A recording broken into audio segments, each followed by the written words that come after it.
G20 जो चलने वाला है पूरे कंट्री में, you have so many events.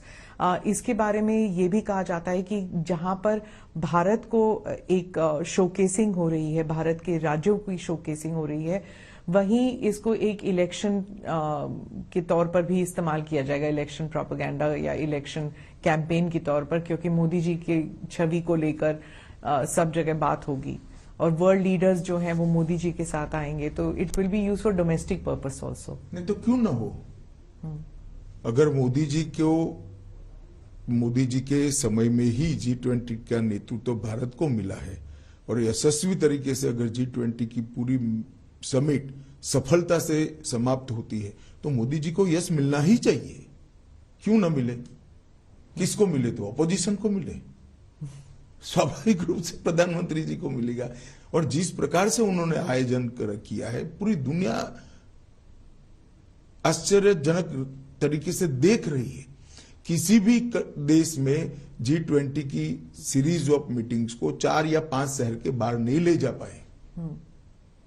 हमने हर राज्य को मौका दिया है। इतने बड़े देश में कोई राज्य और कोई केंद्र शासित प्रदेश छूटा नहीं है। ये बहुत बड़ी उपलब्धि है और कितनी तैयारी करनी पड़ती है इसके लिए। और आज समग्र भारत की विविधता का, अलग अलग हमारी संस्कृतियों का, अलग अलग खान पान, अलग अलग वेशभूषा, अलग अलग प्रकार की भाषाओं का मैसेज लेकर पूरी दुनिया वापिस जाएगी। बीजेपी के बारे में ये कहा जाता है हर चीज जो है वो गाजे बाजे के साथ किया जाता है। G20 भी वैसे ही किया जा रहा है। कंटेंट अगर हो या ना हो, लेकिन उसको प्रोजेक्शन, उसकी मार्केटिंग बहुत अच्छी तरह होनी चाहिए। देखिए, मार्केटिंग का बेसिक सिद्धांत है, प्रोडक्ट अच्छी हो तो ही लॉन्ग टर्म में मार्केटिंग सफल होती है। ये आपने वही गुजराती वाली बात कही। बेसिक सिद्धांत है। और अगर प्रोडक्ट अच्छी है तो उसको गाजे बाजे के साथ मार्केट करना ही चाहिए। तो प्रधानमंत्री जी का जो काम है वो क्यों भारतीय जनता पार्टी का कार्यकर्ता गौरव के साथ देश और दुनिया के सामने न रखे। 75 साल के अंदर भारत को इतनी तेजी से आगे बढ़ाने के लिए जो प्रयास हुए हैं, सिर्फ प्रयास नहीं, सफलता भी मिली है, उसको गौरव के सामने देश और दुनिया, गौरव के साथ देश और दुनिया के सामने रखना चाहिए। और मैं मानता हूं ये प्रधानमंत्री जी का सिर्फ गौरव नहीं हो रहा है, पूरे भारत का हो रहा है। ये भी कहा जाता है कि बीजेपी जो है वो जम्मू कश्मीर को लेकर कहा जा रहा था कि बीजेपी जो है वो इट इज राइटिंग अ री इमेजिन्ड हिस्ट्री। मतलब करंट जो है वो तो चल ही रहा है, लेकिन हिस्ट्री को भी रीराइट कर रहा है। कश्मीर को लेकर कहा जाता था और it's said about the rest of the country also कि आप जो हैं वो you are talking about a past which you want to erase a certain past, कि मुगलों को इरेज कर देते हैं, जो नेहरू जी का कंट्रीब्यूशन है उसे इरेज किया जा रहा है। अब 370 के रेफरेंस में कहती है, सिर्फ 370 नहीं तो नेहरू जी के कारण 370 ही आया। तो हमारा तो एजेंडा है 1950 से डाला तब से है कि नहीं होना चाहिए था, इससे देश का नुकसान हुआ है और अब ये सिद्ध भी हो रहा है। जिस तरह से जम्मू कश्मीर के अंदर डेवलपमेंट हो रहा है, जम्मू कश्मीर में जिस तरह से आतंकवाद धीरे धीरे धीरे समाप्त हो रहा है, सारे आंकड़े आप देखिए, ढेर सारा परिवर्तन जम्मू कश्मीर में हो ही रहा है। और बाकी राज्यों में जो हो रहा है वहां पर भी आप जैसे कह रहे हैं कि रीनेमिंग ऑफ सिटीज, आपने लखनऊ को रीनेम करना है, हर चीज, मतलब जो मुगलों का जो कंट्रीब्यूशन है उसे हटा दीजिए, नेहरू परिवार का जो कंट्रीब्यूशन है उन्हें कंट्रीब्यूशन कोई नहीं हटाना चाहिए, ना हम भी हटाना चाहते हैं, परंतु इस देश की परंपरा को अगर कोई स्थापित करना चाहते हैं तो इसमें किसी की आपत्ति नहीं। और जो रीनेमिंग ऑफ सिटीज की बात चल रही है, देखिए, एक भी शहर ऐसा नहीं है जिसका पुराना नाम न हो और बदला है। इसको हमने बहुत सोच समझकर हमारी सरकारों ने फैसले लिए हैं और हर सरकार का विधायी अधिकार है।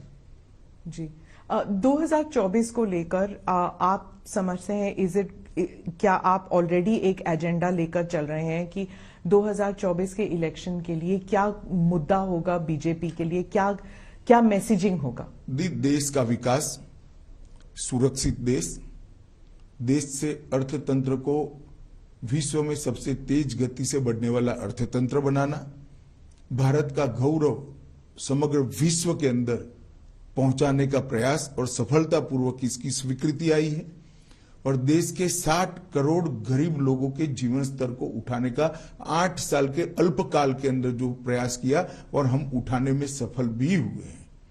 और ढेर सारी सिद्धियां, रेलवे में आमूलचूल परिवर्तन हो रहा है, अंतरिक्ष के क्षेत्र में नई नीति बनकर आज हम अंतरिक्ष के क्षेत्र में भी लीडर बनने के लिए तैयारी कर रहे हैं, ड्रोन की पॉलिसी बनकर ड्रोन के क्षेत्र में भी हम आगे बढ़ रहे हैं, खदानों के क्षेत्र में भी बहुत सारी पॉलिसी हमने तय की है, इंडस्ट्रियल डेवलपमेंट के लिए मेक इन इंडिया को सफल बनाने के लिए, भारत समग्र विश्व में उत्पादन का हब बने, इसके लिए ढेर सारी नीतियां बनाकर इनमें सफलतापूर्वक प्रयास किया है।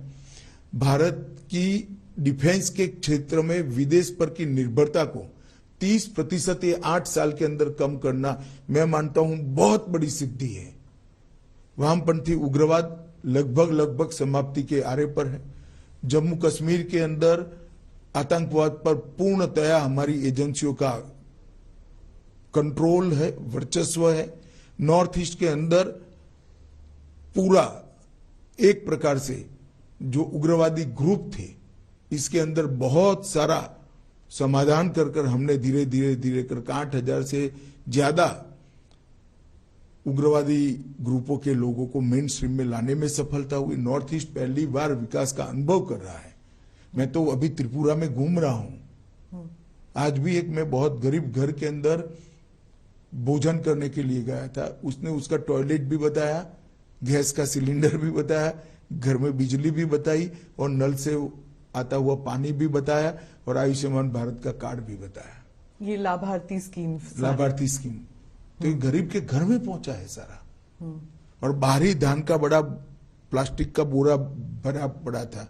मैंने कहा माई क्या करोगी, धान को धीरे धीरे यूज करोगी? कि ना, अब तो फ्री चावल मिलता है, इसको हम बेच लेंगे। सरकार धान खरीदती भी है, भाजपा की सरकार, इसको हम बेच देंगे और हमारा खाने का अनाज तो चावल तो मोदी जी भेज रहे हैं। उससे फिर तेल और सब्जियां खरीदेंगे। इससे तेल, सब्जियां, बाकी जीवन जरूरियात की चीजें उसके जीवन को वो अपग्रेड करेंगे। इसके घर में लगभग मैंने ऐसा पूछा नहीं, पर प्लास्टर वाले घर की चमक थी, अभी कलर भी नहीं लगा था, घर में प्लास्टर हो चुका है, इसको गौरव था। जी, तो ये परिवर्तन जो है, मैं मानता हूं कि 2024 में कहीं कोई स्पर्धा नहीं है। देश एक तरफा मोदी जी के साथ आगे बढ़ रहा है। परिवर्तन की राजनीति, ये आप पिछले 8 साल और अब 2 साल, लेकिन क्या आप 2024 में आप प्रिंसिपल ऑपोजिशन किसे मानते हैं? Congress led by Rahul Gandhi? ये तो देश की जनता ने तय करना है। अभी तो किसी को प्रिंसिपल ऑपोजिशन का लेबल जनता ने लोकसभा में नहीं दिया है। लेकिन भारत जोड़ो यात्रा के बाद अब तो ऐसे ही लग रहा है कि मोदी जी के खिलाफ तो अब राहुल गांधी ही खड़े होंगे, क्योंकि ममता जी वगैरह तो देखिए ना, 3 राज्यों में चुनाव है, कितना असर होता है। राहुल गांधी तो आए नहीं कैंपेन करने के लिए, त्रिपुरा तो आए नहीं। वो आना ना आना उनकी फुर्सत का सवाल है, परंतु परिणाम तो आना चाहिए ना। देखिए ना क्या आता है अभी काउंटिंग के दिन। लेकिन कांग्रेस 3 राज्यों में है, नागालैंड, मेघालय और त्रिपुरा। तीनों पुराने कांग्रेस के राज्य हैं। जी, कितनी मजबूती मिलती है देखते हैं परिणाम में। पर वो अब गठबंधन के साथ इलेक्शन, गठबंधन में भी तो मिलेगी। सीट शेयरिंग किया उन्होंने। हाँ।